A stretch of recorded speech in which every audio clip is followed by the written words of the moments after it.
We're going to jump into talking about diet because it's a major exposure source. So we'll spend some time discussing this. Of course, we got this very amazing high-level overview with Dr. Rajagopalan.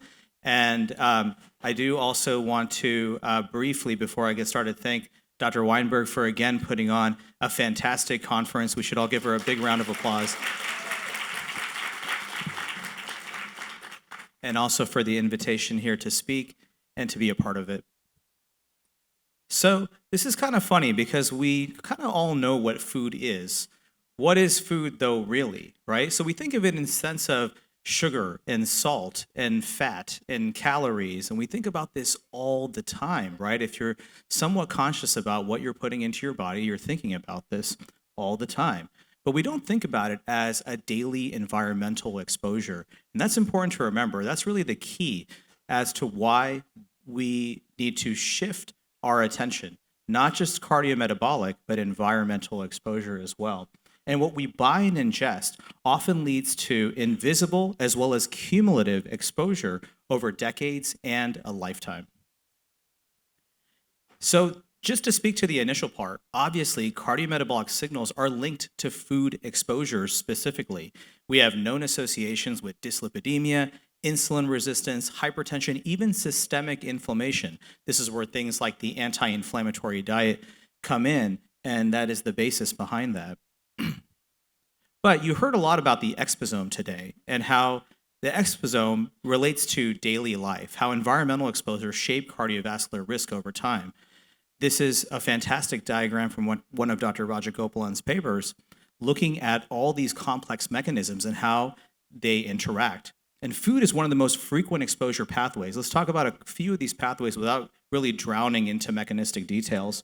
So we have the inflammatory pathway. This is innate immune signaling. We can lead to pro-inflammatory cytokines as well as inflammation, oxidative stress, and endothelial dysfunction as well, which can impair vascular reactivity, can cause plaque formation. And then, of course, we have this pathway that is metabolic and neurohormonal, can lead to stress and insulin-related pathways, which can then amplify cardiometabolic risk. So you can see how this can be problematic. Now, importantly, today, what I'm talking about is food exposure, not necessarily food preparation. And in fact, we're talking about everything that happens upstream before food gets to your home. So this includes the processing and packaging, but also the environmental contamination that occurs in the process. So later, my colleague, Dr. Vanderzee, is going to discuss storage and preparation and how that's different. So think about this as everything before it gets to your kitchen. Now, why do food-related exposures matter for heart health? Well, we know that the cardiovascular system is exquisitely sensitive to pathways of inflammation, metabolic disruption, endothelial injury, and many food-related exposures have shared pathways, and this is incremental increase in risk that can be especially problematic for vulnerable populations as well. And microplastics, in fact, are in the food supply. They're detected in seafood, like our marine animals, because of the high plastic concentration. Table salt because of environmental contaminants. Bottled water for obvious reasons, is packaged in plastic. And fruits and vegetables in many cases because of how they may be farmed or because of how they may be farmed.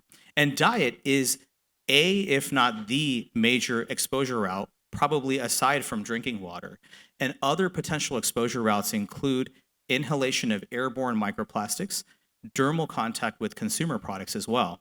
Now in this figure to the left, you'll actually see this is from the World Health Organization of global plastic production over time since 1950. And you can see that as the decades go onward, we see this steep, almost logarithmic style curve. And you can see how problematic this is becoming. So this is really timely for us to discuss now, but in reality, we probably should have been discussing this even 10 years ago. So this is increasingly going to become a part of cardiovascular risk assessment and part of cardiology as we continue to practice as healthcare professionals.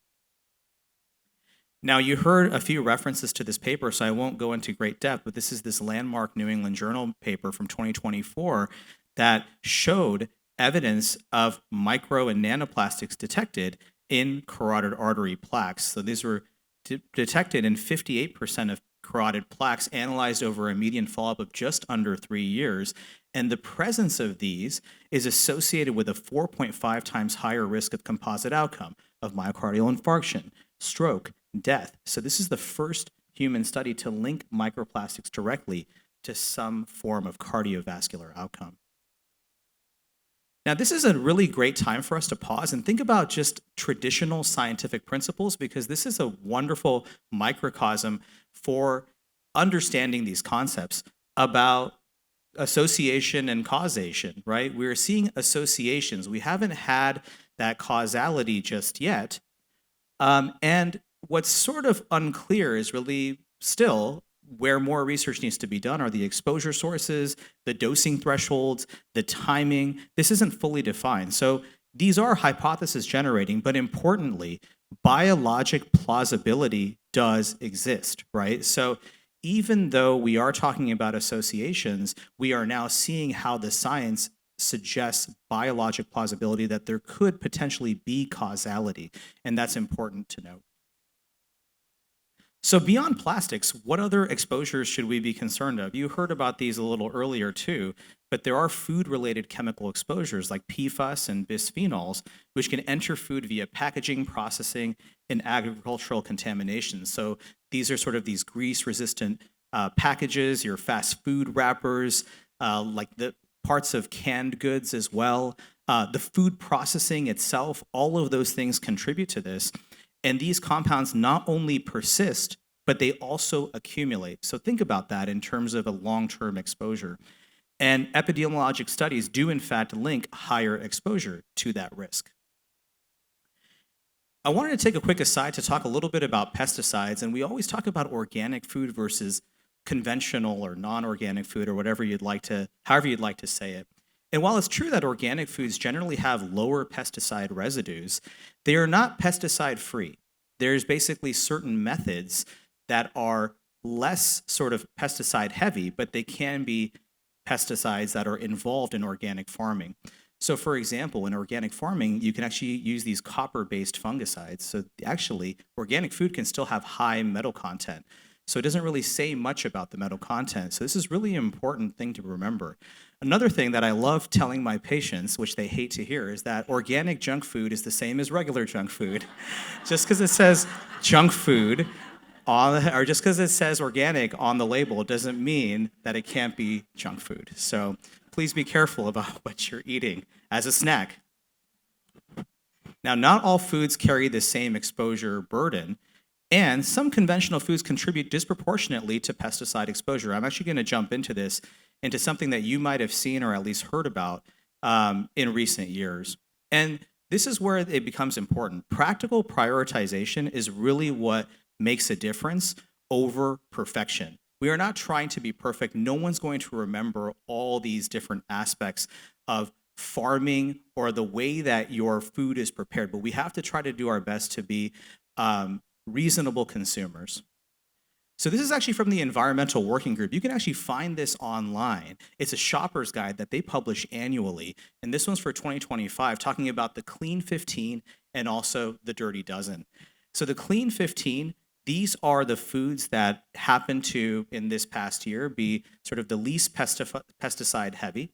And you can see some of these on the list: pineapples, sweet corn, papaya, avocado, onion, so on and so forth. So these are ones where you may want to consider even purchasing them as conventional items as opposed to getting them organic. Whereas the Dirty Dozen, which people tend to focus on more, are the ones that are more pesticide heavy. So these include potatoes, blueberries, blackberries, apples, pears. Again, this is not to say that these fruits are not nutritious or vegetables are not nutritious. It's basically to say that these are pesticide heavy, so you may want to consider buying organic and being a little bit more thoughtful about the source of where they are coming from. Also, if you live in California, you may have seen this label, Proposition 65. If you're a consumer that's kind of going around these businesses looking at labels, you may see this Prop 65 label. And what California Proposition 65 is sort of requires disclosure of certain chemicals and exposures. These warnings reflect potential exposures. They are not proven harm, and that's important to remember. Online retail packaging and transparency can vary widely in these situations. So these labels can be used as a screening tool, not necessarily a verdict. Now, let me give you like a little bit more of a tangible explanation of this. So there's things when you see Prop 65 where you want to be maybe a little bit less concerned, and those where you kind of want to pause and think.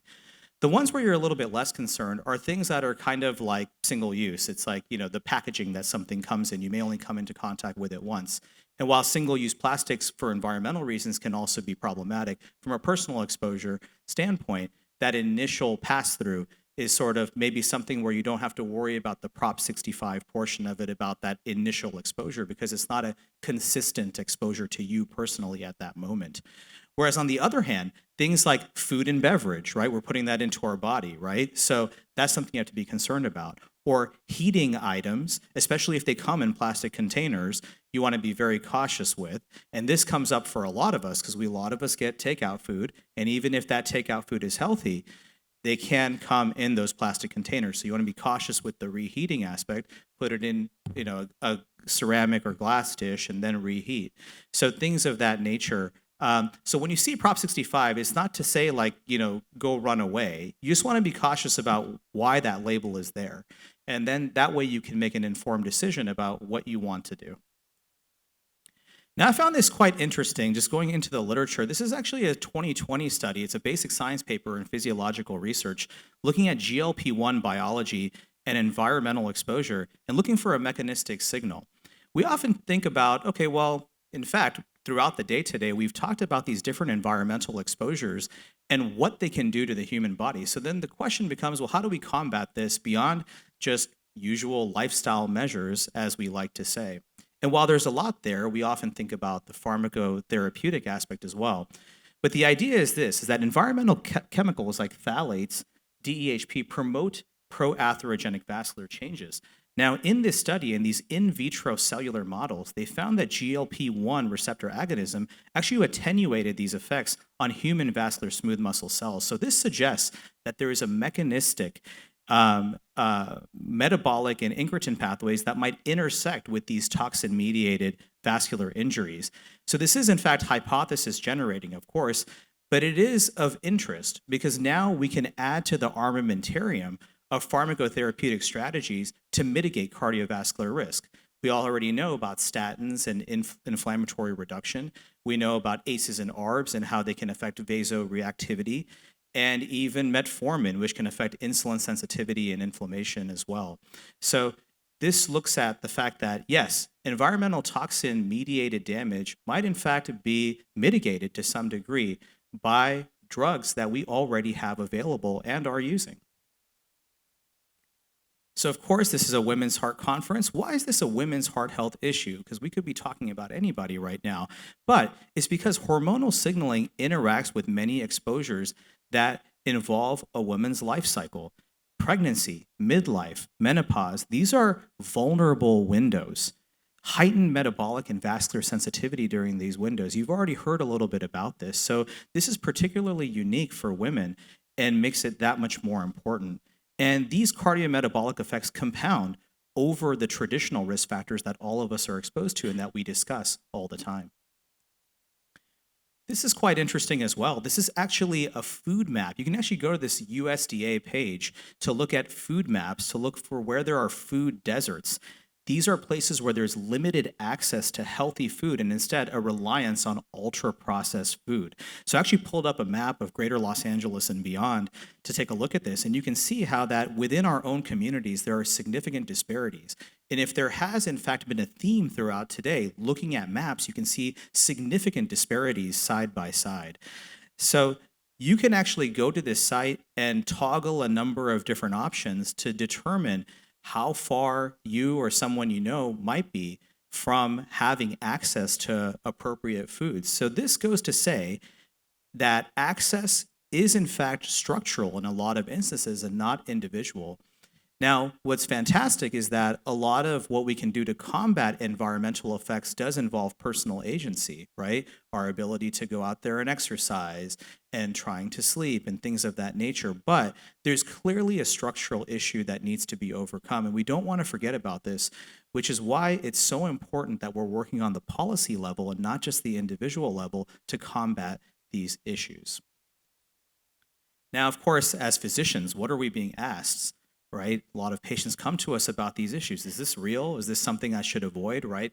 We're talking about a specific, environmental chemical or a specific exposure. What's evidence-based versus hype? And so to the clinicians in the audience, my advice is that we don't want to promote a fear-based narrative, because the truth is that you could rack your brain over this all day about all the environmental exposures you had over the course of the day, the year, the last 10 years, maybe an apartment that you lived in for a few years, right?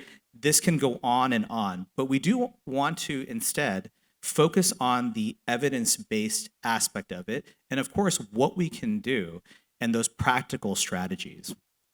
So from a food perspective, what in fact are those practical strategies that we can lean on? Well, of course, we want to favor whole and minimally processed food. We want to reduce reliance on ultra-processed food. These are things you hear about all the time. But we also want to focus on cumulative risk reduction related to the environmental aspect. So what does that mean, like when you're shopping in a grocery store, for example? You want to go for the loose produce instead of that pre-packaged plastic container fruit, perhaps, or the plain grains versus the packaged grains. Or you have to do something what I call shopping the perimeter, right? You want to go for all the loose items, not the stuff that's packaged in the middle in the aisles. So this is a really easy way when you're walking into a supermarket to try to figure out, okay, well, what is my strategy going to be to make sure that I'm doing the best that I can in terms of food exposures? What is this not? Now, many of you who know me or have seen me as patients know I do a lot of social media online. I'm very clear when I talk about things of this nature that this is not detox advice, right? Like we're not saying like, hey, do X, Y, and Z or drink, A, B, and C in order to sort of clear yourself of toxins, right? That's not a thing, right? So it's really important that we make that clear. This is not food elimination, like stop eating, this specific food or these sets of foods. That is also deleterious. It's about choosing the right types of foods, right types of fats, right types of proteins, things of that nature. We don't want to forget about it. And it's not a replacement for standard prevention. So on the other end, even if you're doing everything you can to mitigate your environmental exposure, you also don't want to forget about the cardiometabolic aspect, right? And sort of how you're proportioning your plate and things like that. So this is additive awareness. It's not replacement advice. So in summary, I just want to put this all together. Food is in fact a meaningful exposure pathway beyond cardiometabolic risk. There's emerging evidence that it links to cardiovascular risk specifically, and I think we will see in time there will be more and more of this. In fact, so much so that I think that it will likely become, in some aspects, part of our cardiology curriculum to discuss these things in greater depth, even at the resident and fellow level.